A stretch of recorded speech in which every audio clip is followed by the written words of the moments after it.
예전에 소련이랑 미국은 대리전을 싸웠어요. 그리고 그게 쿠바를 제외하고 다 대리전을 부딪혔단 말이에요. 근데 지금은 미국 중국의 패권 전쟁은 만약에 아시아에서 일어난다 그러면 중국을 대신해서 싸워줄 국가가 없어요. 그게 중국한테 치명적인 약점이 될 수 있어요. 네. 중국은 아시아에서 일어나는 모든 분쟁은 본인이 직접 참전을 해야 돼요. 이게 남중국해가 됐든 대만이 됐든 센카쿠가 됐든 뭐 아니면 뭐 이제 네, 알겠습니다. 어쨌든 다시 본론으로 들어가서 어쨌든 이 글로벌 공급망 재편, 어쨌든 미국의 미중 패권 전쟁 하에 대중 정책 하에서 점점 이제 동남아로 흘러가고 있는데 그 공급망 한번 크게 하이 레벨에서 거시적으로 한번 네. 요약을 해주시면 네, 좋겠습니다. 알겠습니다.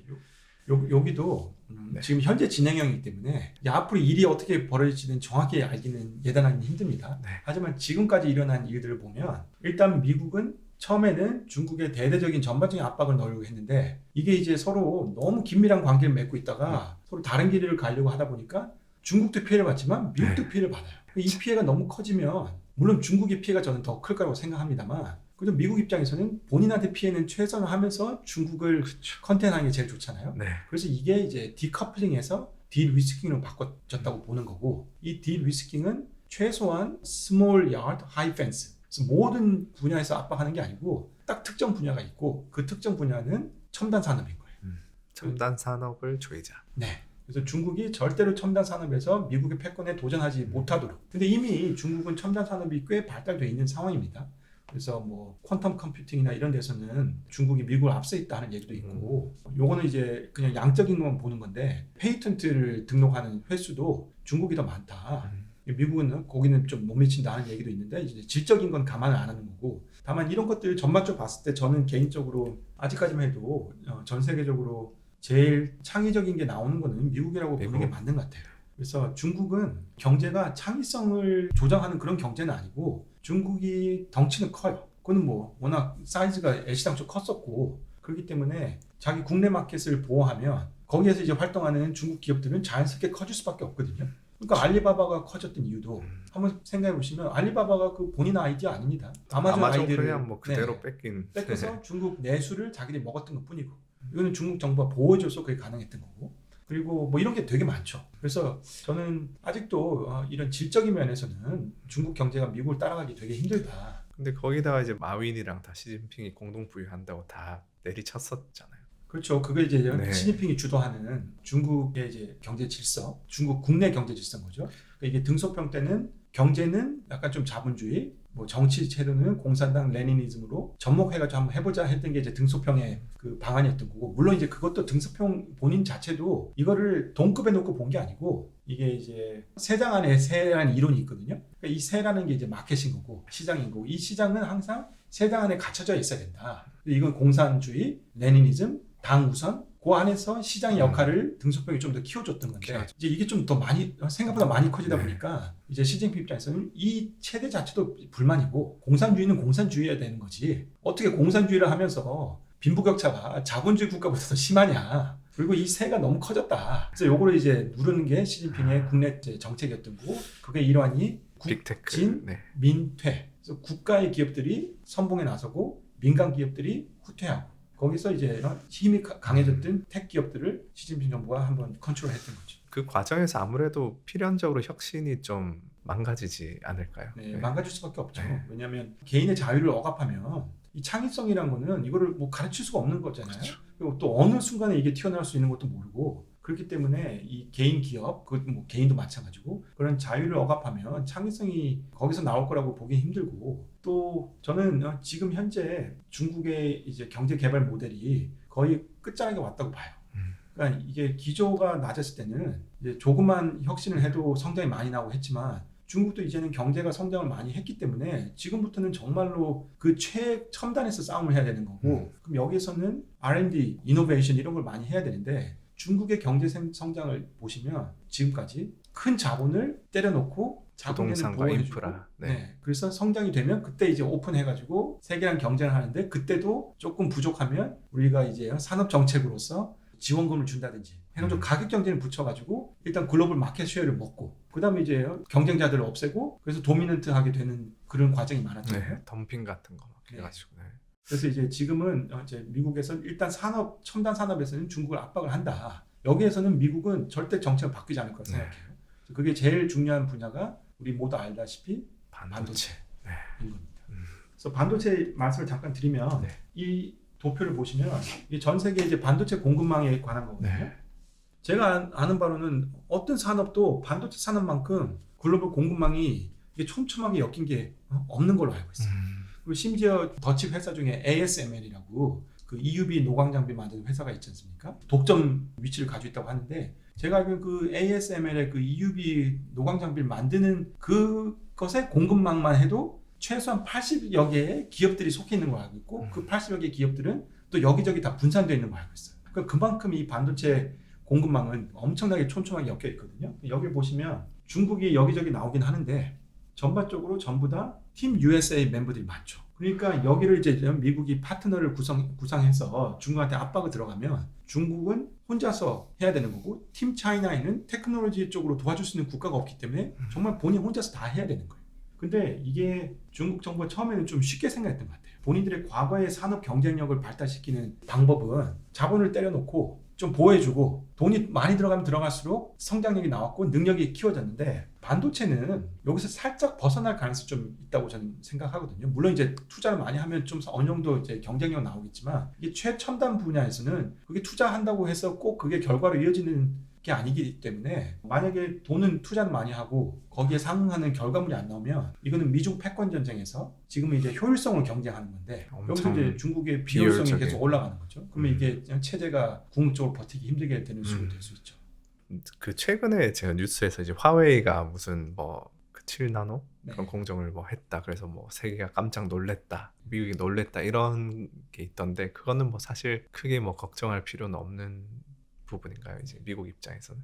잘 알다시피 이제 미국 정부가 이 테크놀로지로 중국에 압박을 넣었을 때 제일 먼저 공격했던 기업들이 ZTE가 있고 화웨이가 있었죠. 통신, 그다음에 이런 반도체, 뭐 이제 스마트폰 제조하고 이제 중국에서 테크놀로지 쪽으로 제일 앞단에 있다는 기업들이었는데 물론 여기 이제 뒷 배경에는 미국 정부가 이런 중국 기업들이 중국 정부랑 밀접한 연관이 있다. 특히 군부랑 연관이 있다는 의심을 강하게 해요. 그리고 저는 실제로 연관이 있다고 봅니다. 그래서 일단 처음에 이런 기업들 공격했던 건 너무 미국 입장에서 봤을 때는 당연한 거고 이제 화웨이가 고생을 좀 했죠. 그 고생을 한 후에 최근에 이제 드디어 스마트폰에서 최신 폰을 한번 만들어냈다고 해서 그때 이제 자기들이 사용했던 칩이 7나노 칩이다 하는 얘기를 했었고 실제로 그 화웨이 제 스마트폰을 분석하신 엔지니어들은 그 칩은 7나노 칩이 맞다. 성능이 그 급이다 얘기를 해요. 그래서 거기에는 이제 의심의 여지가 없는 것 같고 다만 이걸 어떻게 이제 생산해냈냐 하면 스믹이라고 꽤 공정단에서는 이제 능력이 있는 중국 기업이 있는데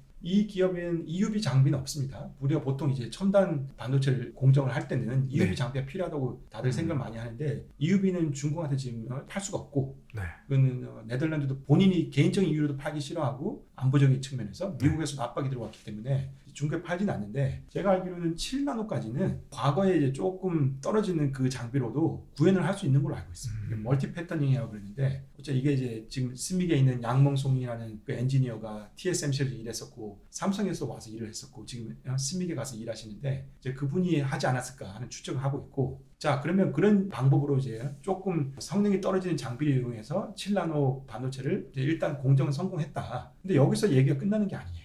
왜냐하면 공정에 성공하더라도 여기에 들어가는 비용이 얼마인지를 알아야지. 예를 들어서 10,000원의 한 개를 공정 성공하는 거라 거기에 100만 원을 들여가지고 하나를 성공하는 거는 하늘과 땅 차이고 이거는 말씀드렸지만 또 효율성의 경쟁에서 중국이 지고 있다고 봐야 되는 거거든요. 근데 여기에 대해서는 중국 정부가 아무런 정보를 주지 않아요. 이 반도체를 이제 만들어내기 위해서 얼마만큼 투자를 했고 여기 수율이 얼마였는지 여기에 대해서 얘기를 해주면 우리가 좀 더 명확하게 판단할 수 있을 텐데 일단 들리는 얘기로는 대만에서는 이제 화웨이가 7나노 반도체를 생산하는데 수율은 적게는 10%, 좀 많게 보면 30%. 그러니까 10개 만들면 7개에서 9개는 버리는 거다 하고 이제 판단을 하고 있고 제가 알기로 우리나라에서도 약간 비슷한 판단을 내리고 있지 않나 하는 식으로 들어본 적이 있습니다. 그럼 우리나라나 뭐 대만은 수율이 어느 정도 돼요? 우리나라는 7나노, 뭐 대만도 7나노는 90% 거의 100% 가까이 되죠. 100%. 왜냐면 우리나라 삼성이랑 TSMC는 지금 수율이 걱정되는 건 3나노에서 지금 최첨단 3나노에서 이제 수율이 뭐 TSMC도 생각보다는 그렇게 잘 안 나온다. 거기 한 60%도 아니고 네. 그다음 삼성도 뭐 들리는 얘기에 의하면 뭐 60%인가 아닌가. 근데 어떤 분들은 또 그것보다 낮지 않을까. 요거는 이제 기업 입장에서는 그냥 기밀. 기밀 정보이기 때문에 이걸 이제 누설하진 않거든요. 그래서 네. 이런저런 추측만 있을 뿐입니다. 그럼 중국이 뭐 어쨌든 거의 7배에서 9배 정도 비용을 더 쓰고 겨우겨우 찍어내는 수준이라고 보면 되겠네요. 이게 저희가 이제 좀 전에 미국은 일본이랑 80년도에서 일본이 경제적인 패권에 도전을 했었을 때 불평등 조약을 제시해서 일본이 사인해가지고 그걸로 이제 끝났었고, 중국한테는 트럼프 때 불평등 조약을 제시했는데 미국 재선 정치적인 문제도 있고 해서 일단 단기적으로 보류를 하는 선에서 마무리를 짓고, 그 다음에 이제 미국이 정권이 바뀌고 바이든 행정부의 정책을 보니까 이거는 미국이 정부 문제가 아니고 어떤 정권이 들어와도 중국한테 압박을 넣을 거다 하고 중국은 판단을 했던 것 같고, 그렇기 때문에 불평등 조약을 사인하는 거는 바보하는 짓이고, 중국은 일본처럼 미국의 안보에 의존하는 게 아니기 때문에, 그래서 중국은 미국의 제안을 받아들이지 않았던 거고, 그때부터는 미국은 중국에 대한 그 정책이 구소련에 했던 정책이랑 비슷한 거예요. 이거는 체제 경제, 효율성 경쟁을 하는 거고, 자, 여기에서 우리가 좀 고려해 볼 게, 중국은 구소련보다 능력적인 면에서는 월등합니다. 교육, 군사, 첨단 테크놀로지, 외교, 경제력 등등에서 구소련이랑 비교했을 때는 중국이 능력이 앞서요. 그런데도 불구하고 저는 개인적으로 요거를 좀 다르게 봐야 될 게 뭐가 있냐면, 예전에 이제 냉전 때는 구소련이랑 미국의 공급망 시스템은 확연하게 처음부터 구분이 돼 있었어요. 그래서 미국이 소련한테 압박을 넣을 만한 건덕지가 별로 없었고, 그건 소련도 마찬가지였고, 그러니까 그 체제 경쟁이 오랫동안 지속이 될 수 있었던 거예요. 그나마 그때는 서로 부딪혔던 게 대리전으로 해서 베트남에서 좀 부딪히고 한반도에서 부딪히고 대리전이 좀 있었고, 서로 이제 부딪힐 뻔했던 거는 쿠바였던 거죠. 이 체제 경쟁에서 소련이 경제 못해서 내부 폭망을 해가지고 미국이 이겼던 거죠. 그럼 지금은 이제 중국이랑 미국이랑 체제 경쟁을 하는 거고 효율성 경쟁을 하는 건데, 지금은 제가 중국이 구소련보다 그렇게 월등하게 능력 면에서 앞섬에도 불구하고 이게 쉽지 않다고 보는 이유가, 결합된 상황에서 벗어나는 이 과정에서 미국도 피해를 받겠지만 중국도 피해를 더 많이 받을 거고, 전에 이제 그래프에서 보여드렸듯이 중국은 여기 글로벌 공급망에서 혜택을 제일 많이 받았던 국가인데 여기서 벗어나면 본인이 혜택을 제일 많이 잃을 거 아닙니까? 그리고 이 체제 경쟁이, 예전에 소련이랑 미국은 거의 군비 경쟁에서 많이 싸웠으면 중국은 모든 분야에서 경쟁을 해야 되는 거예요. 첨단 기술이 됐든 군사 경쟁이 됐든 경제가 됐든 금융이 됐든. 근데 이 체제가 비효율성이 조금만 차이가 나면, 한 면에서만 경쟁을 하면 요만큼의 차이가 있지만 모든 면에서 경쟁을 하려면 이 작은 비효율성의 차이가 멀티플라이가 될 수 있잖아요. 그러면 이게 중국 체제에 어떤 압박을 넣을 수 있을지, 거기에 대해서는 우리가 좀 고민을 해봐야 되지 않을까. 그래서 능력 면에서는 앞서지만 이 구조적인 이 상황 때문에 서로 이제 각자의 길을 가는 과정에서 어쩌면 저는 구소련이 미국이랑 경쟁했던 것보다 중국이 더 쉽게, 더 힘들고 어쩌면 더 쉽게 패권 전쟁에서 지지 않을까 하는 그런 가능성도 있다고 생각합니다. 어쨌든 이런 첨단 산업의 압박에서 어쨌든 중국이 쓸 수 있는 거의 뭐 몇 안 되는 카드가 자원인데, 뭐 히토류, 팀 차이나 그런 측면에서 이제 동남아가 여기서 중요해 지는 거라고 보면 되나요? 네, 뭐 반도체에서 잠깐만. 저기도 말레이시아가 뭐 있긴 있네요. 네, 저건 이제 후공정 쪽에서 이제 패키징, 뭐 테스팅 이런 쪽인데, 여기는 이제 노동 지락적인 부분이기 때문에 여기는 이제 동남아 그리고 대만, 뭐 중국에서 많이 했었죠. 그래서 말레이시아, 뭐 싱가포르도 반도체 공장들이 꽤 있고, 말레이시아도 있고, 태국도 좀 있고, 그리고 최근에 이제 이 공급망을 재편하는 과정에서 미국이 동남아에서 좀 눈독을 들이고 관심을 많이 가지는 국가가 베트남, 인도네시아, 그리고 또 어느 정도 필리핀이에요. 그리고 베트남하고 필리핀은 동남아에서 반중 감정이 제일 강한 나라입니다. 남중국해에서 영토적으로 많이 부딪히고 실제로 중국한테 피해를 받은 국가들이기 때문에, 필리핀 어부들이 죽기도 했었고 베트남 어부도 죽기도 했었기 때문에 그전에는 이제 힘이 없어서 이제 불평을 했던 거고 말로. 지금은 이제 미국이라는 미국 왔으니까 큰형님이 뒤에서 있으니까 좀 더 자기들도 목소리 낼 수 있잖아요. 그래서 이제 미국은 또 이 나라들이 그런 안보적인 측면에서도 혜택이 있지만 이 자원, 광물적인 측면에서도 중요하기 때문에 요 나라들을 자기 편에 이제 끌어들여가지고 팀 차이나가 자원으로서 미국에 압박을 넣는 거를 좀 막으려고 하고 있죠. 그래서 이 자원적인 측면을 보시면, 요걸 보시면 이게 2019년도 자료인데, 이건 미국이 어느 정도 컨트롤하고 있는 전 세계적인 자원인 거예요. 그러면 이제 기름, 뭐 LNG는 미국이 한 20%, 10% 정도를 가지고 있어요. 그리고 이제 뭐 오일 같은 경우에는 미국은 자급자족이 가능하고 뭐 얼마든지 팔아먹을 수 있는 상태이기 때문에 걱정할 필요 없는데, 다만 이제 다른 광물들을 보면 미국이 가지고 있는 게 없어요, 자체적으로. 여기 항상 이제 그 전까지만 해도 글로벌 공급망이 자연스럽게 움직였기 때문에 이렇게 이제 소위 말하는 이제 3D 업종인 거죠. 네. 그러니까 위험하고 뭐 더럽고 이런 것들을 이제 다 못 사는 국가들에 넘겨주고 미국은 뽀대나게 자기들 편하게 있었던 건데 지금 이제 여기에 벗겨나니까 저기를 이제 미국은 메꿔야 되는 거고 다음 도표 여기는 이제 중국이 가지고 있는 건데 확실히 차이가 많이 나죠. 중국은 이제 뭐 오일, LNG는 좀 부족하지만 오일은 중동에서 수입받을 거고 또 중동 국가들은 반미 국가도 있으니까 여기 문제 없을 거라고 본인이 생각하는 거고 또 이 과정에서 위안화로 결제를 함으로써 중국의 위안화 국제화도 조금 이루어낼 수 있는 거고 LNG 같은 경우에는 러시아에서 수입을 많이 하려고 하죠. 그러니까 러시아 야말 프로젝트 북극해 얼음이 녹으면서 몇만 년 동안 쌓이는 그 LNG가 이제 러시아가 개발할 수 있고 그거를 중국에서 내륙을 파이프를 통해서 가져오려고 하고 이제 북해를 통해 가지고 배로도 조달받으려고 하기 때문에 저기는 중국은 별 문제 없는 것 같습니다. 그다음에 이제 나머지 중요한 광물들 보시면 중국이 상당 부분 그 마켓 쉐어를 가지고 있어요. 그러니까 중국 입장에서는 여기서 보면 본인들이 어디가 유리한지 명확히 아는 거죠. 미국은 본인들의 약점이 어딘지 명확히 알고 그래서 미국은 이 공급망을 재편하려고 함에 있어서 테크놀로지 쪽으로 중국한테 압박을 넣되 이 자원의 공급망은 확실하게 안정적으로 가져가야 되기 때문에 여기에서 이제 IPEF라는 그 인도-패시픽 이코노믹 프레임워크라고 미국이 주도하는 13개국 지금 14개국이 된 걸로 알고 있는데 여기 이제 공급망 이 국가들하고 같이 이 공급망을 새롭게 구현해 보자 하는 시도를 하고 있죠. 여기 보시면 IPEF에 들어간 13개 국가들이 그 아시아에서는 제일 경제적으로 의미 있는 국가들은 다 들어가 있어요. 인도네시아 오른편은 파푸아뉴기니. 파푸아뉴기니. PNG도 뭐 어느 순간 저기도 자원이 광물이 많기 때문에. 저기는 근데 약간 아세안 얘기에도 안 나오고 좀 더 주변국인가요? 더 변두리고 이게 참 전에 말씀드렸듯이 아세안 그 동남아시아는 지역을 어디 구분을 하냐 하면 왜 PNG는 그럼 안 집어넣냐 하는 얘기가 나올 수 있잖아요. 그러니까 이게 이제 정치적으로 그냥 결단을 내린 거죠. 왕따시킨 건가요? 그런 느낌인 거죠.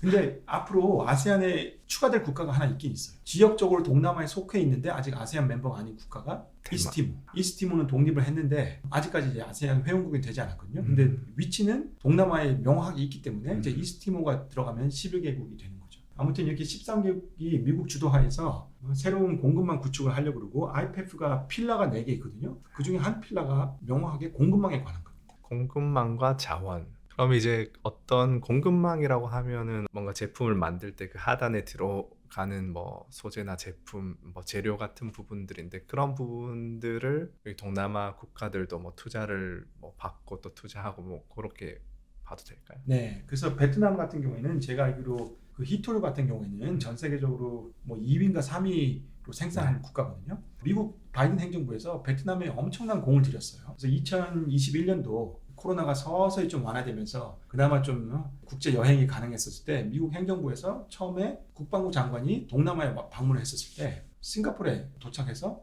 지역적인 메시지를 한번 전달하고 보통은 미국 지도부들이 동남아에 오면 그 다음 가는 국가는 인도네시아거든요. 왜냐하면 인도네시아가 맹주고 리더 역할을 하니까 인도네시아랑 협상을 해서 추진하지 않는 이상은 동남아에서 일이 잘 안 풀리기 때문에 인도네시아를 보통 가는데 이번에는 싱가포르에 와서 지역적 메시지를 주고 곧바로 갔던 국가가 베트남이에요.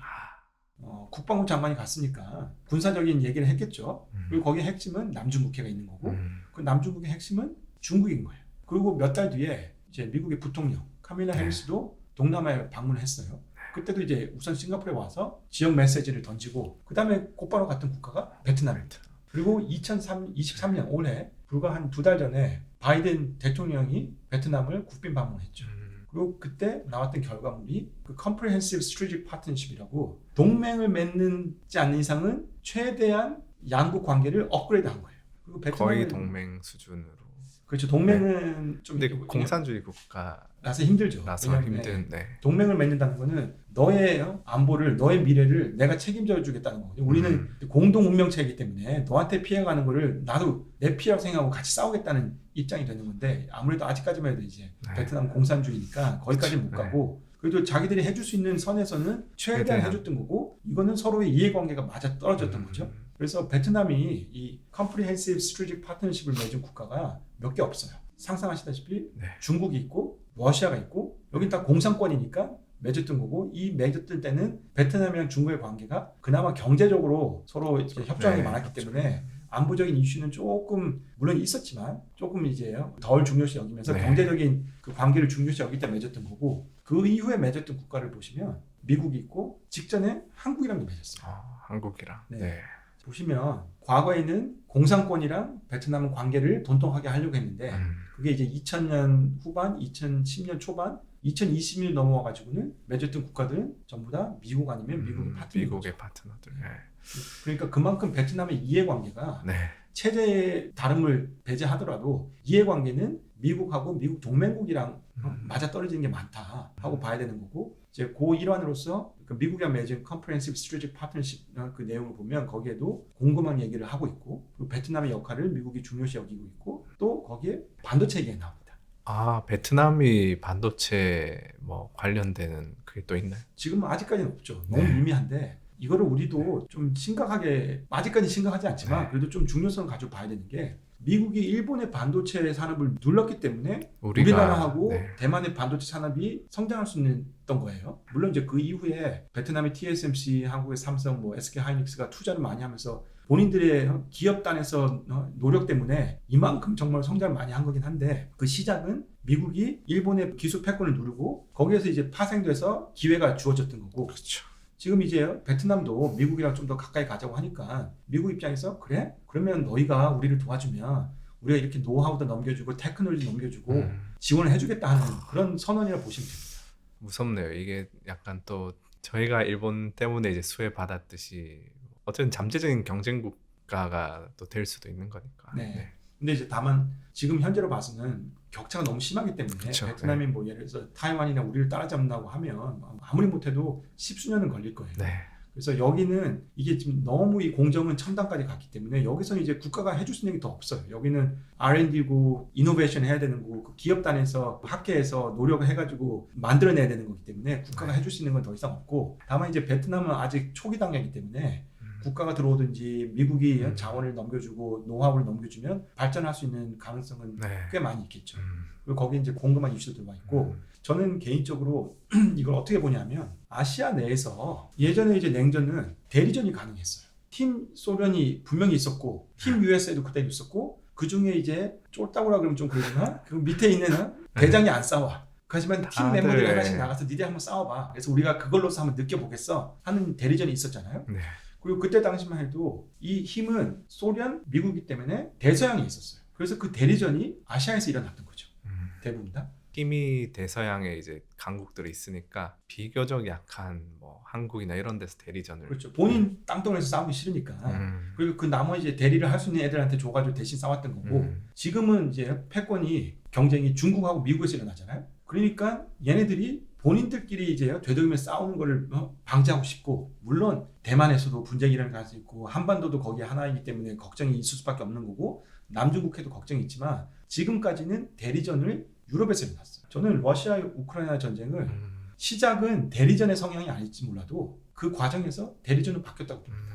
이게 러시아가 얼만큼 망가졌다는 반증이긴 한데 강대국은 누구한테 기대지 않고 혼자서 해결을 할 수 있어야 되거든요. 더구나 군사 강대국이란 나라가 옆 이웃국의 그 약소국을 군사로 전쟁을 가가지고 아직까지 못 이기고 총알이 없어가지고 외교전도 못하고 북한한테 매달리고 중국한테 매달리고 그래서 처음에는 본인이 알아서 했다고 볼 수도 있겠지만 물론 그전에도 중국이랑 상의를 하긴 했어요. 하지만 그 과정에서 본인이 스스로 해결을 못했기 때문에 중국한테 기대게 되고 우크라이나는 서방 그리고 미국에서 지원을 받으면서 이게 대리전 양상으로 됐던 거죠. 그래서 큰 틀에서는 러시아 러우 전쟁은 미중 패권 전쟁의 대리전을 보는 게 좀 어느 정도 타당성이 있고 거기도 뭐 우크라이나도 좀 약소국이고 어쨌든 본인들의 어떤 앞마당이 아니니까. 네. 또 작은 의미에서 남북 간의 대리전이에요.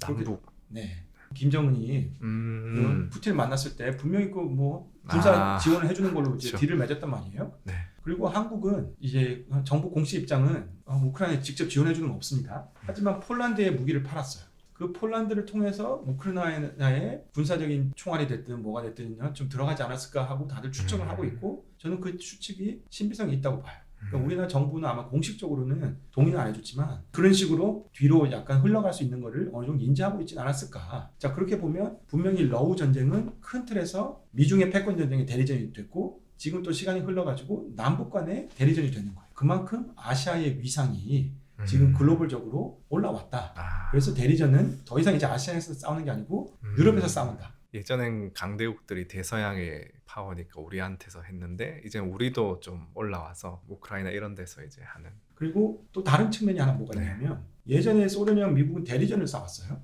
그리고 그게 쿠바를 제외하고 중동이 됐든 뭐 아시아가 됐든 이런 데서 아마 싸웠으면 부딪히면 다 대리전을 부딪혔단 말이에요. 근데 지금은 미국, 중국의 패권 전쟁은 만약에 아시아에서 일어난다 그러면 중국을 대신해서 싸워줄 국가가 없어요. 그게 중국한테 치명적인 약점이 될 수 있어요. 네, 아까 전에 대만도 침공하면 중국 편들 사람은 이제 없으니까. 중국은 아시아에서 일어나는 모든 분쟁은 본인이 직접 참전을 해야 돼요. 그게 남중국해가 됐든 대만이 됐든 센카쿠가 됐든 뭐 아니면 뭐 이제 티베트 신장이 됐든 모든 문제의 분쟁, 인도 분쟁이 됐든 직접 참전을 해야 돼요. 근데 미국은 대리전을 해줄 수 있는 국가들이 꽤 있어요. 네. 특히 일본이 안 해주고 한국이 안 해주고 뭐 해줄 이유가 딱히 없고 저는 해줄 수도 된다는 입장은 아니지만 베트남, 필리핀은 약소국이지만 대리전 하기 전에 딱 좋은 국가들이에요. 그런 약소국을 상대로 중국이 핵무기를 쓰는 거는 말이 안 되고 그 대신 참전을 하게 되면 중국도 자연스럽게 그 과정에서 힘이 빠질 거고 미국은 뒤에서 물자만 지원해 주면 되는 거기 때문에 이게 지금 구조적으로 예전에 이제 냉전이랑은 좀 다른 측면이 있다. 이런 것들이 중국의 약점이 될 수 있다. 약간 러시아의 취약성을 드러내듯이 약간 필리핀, 베트남이랑 분쟁이 일어났는데 중국이 생각보다 압도를 못하면 주변국들도 뭐 이빨 빠졌다고 생각할 네. 수도 있는 것이고. 그렇죠. 압도를 못해도 그렇게 판단이 되는 거고 네. 단기간에 못 끝내고 장기전이 되면 그러면 이것도 자연스럽게 또 중국의 자원을 힘을 슬금슬금 빼는 식으로 되기 때문에 또 그 과정에서 전 세계적인 여론이 또 돌아설 거고 동남아시아 여론도 좀 중국한테 안 좋은 방향으로 흘러가게 되면 전반적으로 중국한테 이 패권 전쟁이 유리하게 흘러가기 힘들다. 그래서 미국 행정부에서 바이든 행정부는 베트남에 엄청난 공을 들여가지고 성과를 어느 정도 이뤄냈어요. 그 다음에 이제 필리핀에도 바이든 행정부는 노력을 들여가지고 필리핀은 뭐 거기에 이제 미군의 기지가 있었거든요. 그거를 더 증가시켰어요. 그래서 지금 4개를 더 추가했는데 바이든 행정부도 베트남에 엄청난 공을 들여가지고 네. 이제 양자 관계를 업그레이드 많이 시켰죠. 그래서 그만큼 이제 베트남이랑 미국의 이해관계가 맞아떨어지고 서로 협력을 하겠다. 이 협력은 아마 다방면에서 나타날 겁니다. 그래서 군사, 뭐 남중국해, 그다음에 반도체, 그다음에 이제 자원, 공급망 이런 쪽에 나타날 거고 동시에 이제 바이든 행정부가 필리핀에도 공을 많이 들였어요. 그래서 필리핀을 보시면 그 전에도 미군이 주둔하고 있었고 군사 기지가 있었는데 네. 지금은 4군데를 더 만들어가지고 그 중에 3군데는 필리핀의 제일 북단이에요. 대만 쪽으로. 대만에 가깝죠. 네. 여기는 명확한 메시지가 있겠죠. 대만에서 만약에 무력 충돌이 일어나지 하면 바로 출동을 할 수 있겠네요. 쉽게 네. 용이하게 됐죠. 네. 그리고 저 팔라완이라는 곳을 보시면 저기는 남중국해에 아까 말씀드린 세컨 토마스 쇼얼의 필리핀이랑 중국이랑 분쟁이 있었을 네. 위치거든요. 거기에도 이제 미군 기지를 하나 더 만들었어요. 그러다 보니까 이거는 명확하게 필리핀한테 미국이 메시지를 보내는 거죠. 우리가 너희들 도와주고 책임져 줄게. 그러면 너희들은 뭘 할래? 어쩌면 도발하나요? 네, 도발을 하지 아니면 대리전을 대리전을? 필리핀이 두렵지 않으면 고의적으로 이제 분쟁을 일으키는 건 아니지만 예전에는 뭐 중국이 무서워서 함부로 못했지만 지금은 뒤에 내 뒤를 봐주는 큰 형이 있으니까 좀 더 큰 목소리 낼 수 있잖아요. 그럼 중국도 기분이 나쁘고 그러면 서로 부딪힐 수 있단 말이에요. 그렇죠. 그럼 이제 이게 대리전이 되는 거죠. 그리고 그 다음 그 사진 한번 보여주시면 이게 이제 중국 입장에서 바라봤을 때 아시아가 어떻게 보이냐. 네, 중국 입장에서 달갑지 않겠네요. 네, 참. 뭐 둘러싸여 있는 거죠. 네. 전부 다 지금 다 친미가 돼 있어가지고 해양 쪽으로는 지금 다 봉쇄가 돼 있는 느낌이고 대만도 뭐 독립하겠다고 저 상황에서 저러고 있으니까 일본, 한국, 오키나와에도 미군이 많이 있고 네. 이제 필리핀 거기다 태국은 전통적으로 이제 미국이랑 협력을 하는 거고 거기 미국의 알라이고 싱가포르도 군사 기지를 좀 빌려줄 수 있는 거고 중국 입장에서 봤을 때는 지금 이게 골치 아픈 거고 이거는 그냥 군사만 놓고 보는 거예요. 군사적으로도 사실 상대가 안 되는. 그렇죠. 1대1로 원온원 농구 게임을 해도 군사적으로는 지금 힘들 텐데 지금 이제 중국이랑 뭐 팀 차이나에서 어느 정도 다른 멤버들이 도와줄지 의문이 있는 거고 러시아는 전통적으로 이긴다는 확신이 있지 않은 이상은 참전 안 하기 때문에 러시아가 뭐 발벗고 나서서 중국 편을 들지는 힘들 것 같고 또 북한도 뭐 둘이 또 잠재적인 경쟁자 관계가 또 있지 않나요? 그렇죠. 뭐 네. 서로 신뢰는 안 해요. 네. 근데 이게 공동 운명체가 되는 순간 중국 공산 정권이 붕괴되면 그 다음은 러시아가 되지 않을까 하는 걱정하면 아무래도 중국을 좀 도와줄 수밖에 없죠. 근데 지금 뭐 거의 힘이 다 빠지지 않나요, 러시아도? 지금은 네. 러시아는 그런 상태로 보는 게 맞다고 네. 생각합니다. 그래서 이제 중국 입장에 봤을 때 이렇게 친미 아니면 팀 USA 편에 서가지고 군사적으로 나를 압박하는 지역 국가들이 너무 많은 거예요. 이걸 끝이 아니고 최근에 한 2, 3년 됐는데 유럽 국가들도 드디어 아시아로 돌아오기 시작했어요. 그래서 영국군도 해군을 항모를 동남아시아에 파견했었고 프랑스도 뉴클리어 सब머린을 동남아시아에 파견했었고 남중국해 파견했습니다. 물론 이제 그 सब머린의 제일 목적은 이게 비밀스럽게 움직여서 아무도 그렇죠. 몰라야 되기 때문에 이거 정확히 알지 못했는데 프랑스 정부가 했다고 얘기는 했어요. 독일도 군함을 보냈어요. 그러니까 이 유럽의 강대국도 지금 남중국해 동아시아 쪽으로 넘어와가지고 군사적인 활동을 하고 있습니다.